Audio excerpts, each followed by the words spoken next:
అసెంబ్లీలోని మంత్రుల ఛాంబర్లో పౌర సరఫరాల శాఖ మంత్రి నాదెండ్ల మనోహర్ అధ్యక్షతన సమావేశం నిర్వహించారు. జిల్లాలో ధాన్యం కొనుగోలు పరిస్థితి, రైతులు ఎదుర్కొంటున్న సమస్యలు, పరిష్కార మార్గాలపై ఎమ్మెల్యేలతో చర్చించారు.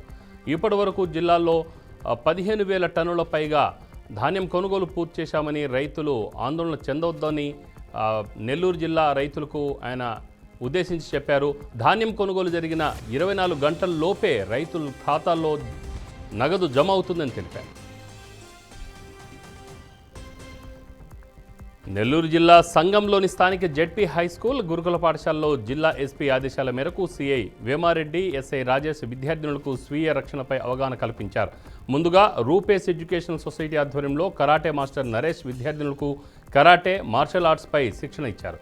విద్యార్థినులు తమకు తాము రక్షణ కల్పించుకునేలాగా తయారవ్వాలని సూచించారు. శారీరకంగా బాగుంటేనే మానసికంగా, మేధోపరంగా బాగుంటారని చెప్పారు. ఆపద వేళల్లో ఎవరి మీద ఆధారపడకుండా విద్యార్థినులు మార్షల్ ఆర్ట్స్, కరాటే వాటిపై పట్టు సాధించాలని తెలిపారు. తిరుమలలోని జాపాలి వేణుగోపాల స్వామి ఆలయాల్లో అధికారులు హుండీ లెక్కింపు నిర్వహించారు. ఈ హుండీ లెక్కింపు కార్యక్రమంలో జిల్లా ఎండోమెంట్ అధికారి దినేష్ మహంతు, ఓం ప్రకాష్ దాస్ పాల్గొన్నారు. సుమారు 52 రోజుల పాటు భక్తులు జపాలి ఆంజనేయ స్వామికి హుండీ ద్వారా 6,99,000 రూపాయల ఆదాయం రాగా, వేణుగోపాల స్వామి ఆలయానికి 8.72 లక్షల ఆదాయం వచ్చినట్లు అధికారులు వెల్లడించారు.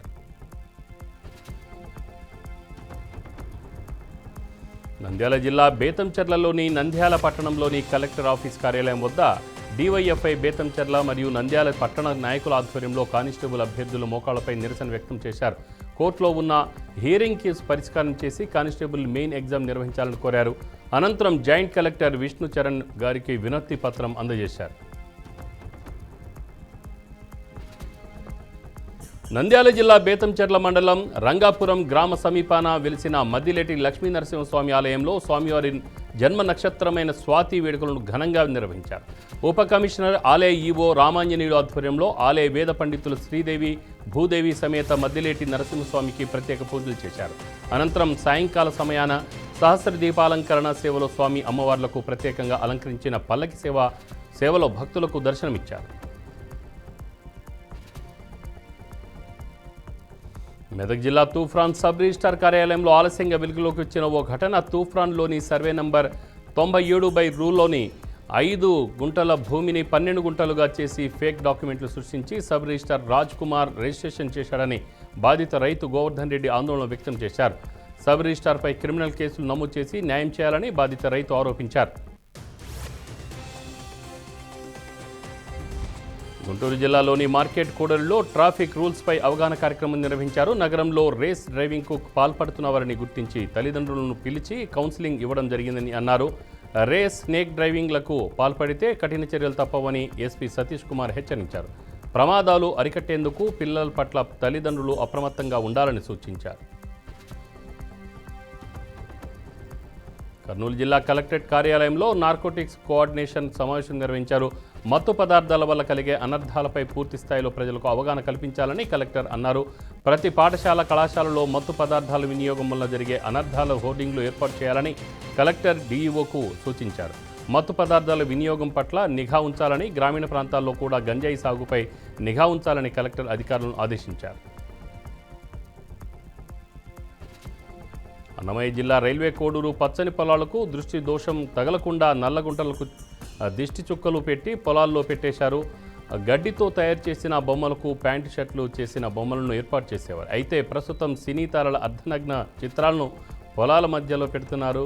మామిడి, బొప్పాయి, అరటి తదితర పంటలను రైతులు సాగు చేస్తున్నారు. ఎక్కువగా దిగుబడులు వచ్చినప్పుడు దృష్టి దోషం తగలకుండా బొమ్మ దిష్టిలను ఏర్పాటు చేస్తున్నారు. కాలాలను గుణంగా రైతులు మారిపోయారని, ఇప్పుడున్న కాలానికి బొమ్మలకు చీర, ప్యాంటు, సినీతారల చిత్రాలు దిష్టి బొమ్మలుగా ఏర్పాటు చేశామని రైతులు తెలిపారు.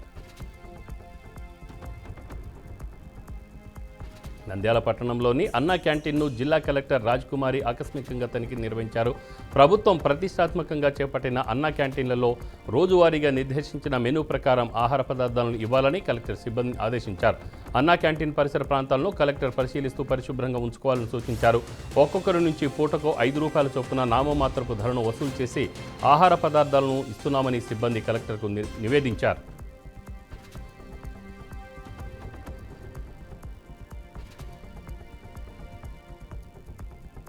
ఖమ్మం మదిరాలో ఎస్సీ వర్గీకరణ విజయోత్సవ సంబరాలను ఎంఆర్పీఎస్, ఎంఈఎఫ్, ఎంఎస్పీ సంఘాల నాయకులు ఘనంగా నిర్వహించారు. వర్గీకరణ విజయం మాదిగ అమరులకు అంకితమన్నారు. 30 సంవత్సరాల మందకృష్ణ మాదిగ గారి పోరాట ఫలితమే ఈ వర్గీకరణ విజయమని తెలిపారు. అనంతరం మందకృష్ణ మాదిగ చిత్రపటానికి పాలాభిషేకం చేసి కేకులు కట్ చేసి సంబరాలు జరుపుకున్నారు.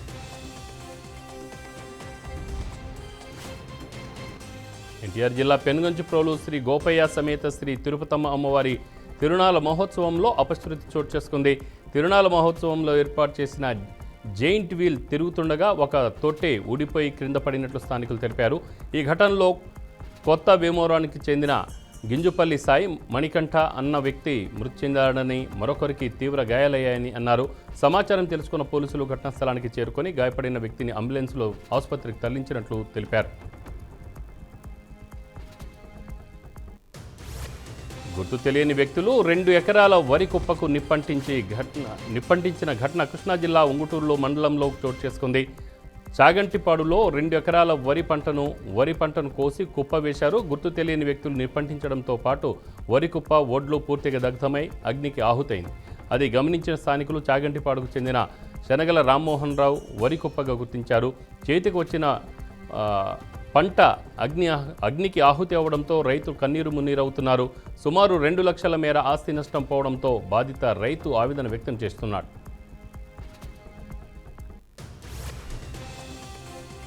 తూర్పుగోదావరి జిల్లా దేవరపల్లిలో ఆంధ్రప్రదేశ్ ముఖ్యమంత్రి నారా చంద్రబాబు నాయుడు, ఉప ముఖ్యమంత్రి పవన్ కళ్యాణ్ ఫోటోలకు ఆర్యవైశ్య సంఘం సభ్యులు పాలాభిషేకం చేశారు. అమరావతిలో 58 అడుగుల పొట్టి శ్రీరాములు కాంస్య విగ్రహం ఏర్పాటు చేస్తామని కూటమి ప్రభుత్వం హామీ ఇవ్వడంతో ఆర్యవైశ్య సంఘం సభ్యులు తమ సంతోషాన్ని వ్యక్తం చేశారు. ముందుగా మహాత్మా గాంధీ, పొట్టి శ్రీరాములు విగ్రహాలకు పూలమాలలు వేసి నివాళులర్పించారు. కూటమి ప్రభుత్వం ఆర్యవైశ్యులకు ఇచ్చిన హామీలను నెరవేర్చిందని రాష్ట్ర ఉపాధ్యక్షులు కాళీకృష్ణ తెలియజేశారు. కృష్ణా జిల్లా పెనమలూరు నియోజకవర్గం కంకిపాడు మార్కెట్ యార్డ్లో పెనమలూరు ఎమ్మెల్యే బోడే ప్రసాద్ అపరాల కొనుగోలు కేంద్రాన్ని ప్రారంభించారు. అపరాలు పండించిన రైతుకు బయట మార్కెట్లో గిట్టుబాటు ధర లేనందువలన ప్రభుత్వమే మార్కెట్ యార్డ్ ద్వారా గిట్టుబాటు ధర కల్పించడానికి మినుములు 7,400, పెసలు 8,000 రూపాయలుగా నిర్ణయించారు. నియోజకవర్గం పరిధిలో ఉన్న రైతులు మార్కెట్ యార్డ్ కల్పిస్తున్న సదుపాయాన్ని వినియోగించుకోవాలని ఎమ్మెల్యే తెలియజేశారు. శ్రీకాకుళం జిల్లా చీపి గిరిజన పంచాయతీ పరిధిలోని రిజర్వ్ ఫారెస్ట్లో అగ్ని ప్రమాదం సంభవించింది. ఫారెస్ట్ ఏరియా పరిసర ప్రాంతాల్లో గిరిజనులకు చెందిన జీడి తోటలకు కూడా నిప్పు అంటుకుందని గిరిజనులు అన్నారు. సుమారు కోట్లాది రూపాయలు విలువ చేసే టేకు ప్లాంటేషన్ కూడా అగ్ని ప్రమాదంలో చిక్కుకుందని, రిజర్వ్ ఫారెస్ట్ అంతటా దట్టమైన పొగతో కమ్ముకుందని తెలియజేశారు. ఉదయం నుంచి ప్రారంభమైన మంటలు అదుపులోకి రాకపోవడంతో గిరిజనులు ఆందోళన వ్యక్తం చేస్తున్నారు. సమాచారం తెలుసుకున్న ఫైర్ సిబ్బంది ఘటనా స్థలానికి వెళ్లి మంటలు ఆర్పే ప్రయత్నం చేస్తున్నప్పటికీ మంటలు అదుపులోకి రావడం లేదని తెలియజేశారు. జగిత్యాల జిల్లాలోని ఆశా వర్కర్లు రాష్ట్ర వ్యాప్తంగా జీతాలు పెంచాలని కోరుతూ నిరసన కార్యక్రమాలు నిర్వహించారు. ఉదయం 7 గంటలకే జిల్లా కేంద్రంలోని కలెక్టరేట్ కార్యాలయం చేరుకొని ఆశా వర్కర్లు నిరసన తెలియజేశారు. కేంద్ర ప్రభుత్వం ద్వారా నియమించబడిన తమకు కేవలం 9,950 రూపాయల జీతం మాత్రమే వస్తుందని అన్నారు. కాంగ్రెస్ ప్రభుత్వం అధికారంలోకి వస్తే జీతాలు పెంచుతామని వాగ్దానం చేసినా ఇంకా జీతాలు పెంచలేదని ఆవేదన వ్యక్తం చేశారు. ప్రమాదవశాత్తు మరణించిన వారికి ఇన్సూరెన్స్ సౌకర్యం కల్పించాలని వారు డిమాండ్ చేశారు.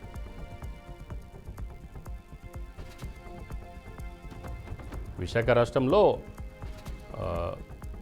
రాష్ట్రంలో ప్రభుత్వం మారిన పలు చోట్ల వైఎస్ఆర్ కాంగ్రెస్ పార్టీ నాయకుల దౌర్జన్యాలు, దోపిడీలకు అడ్డుకొట్టపడలేదని జీవీఎంసీ 88వ వార్డు జనసేన సీనియర్ నాయకులు, మాజీ సర్పంచ్ గాళ్ల శ్రీనివాసరావు ఆవేదన వ్యక్తం చేశారు. మామూళ్ల మత్తులో మునిగి ఉన్న కొందరు అధికారుల సహకారంతో యథేచ్ఛగా ప్రభుత్వ భూములు ఆక్రమించి కోట్లాది రూపాయలను దండుకుంటున్నారని విమర్శించారు. నరవ రెవెన్యూ పరిధిలో జోరుగా సాగుతున్న భూ ఆక్రమణలపై ఆయన ఆగ్రహం వ్యక్తం చేశారు.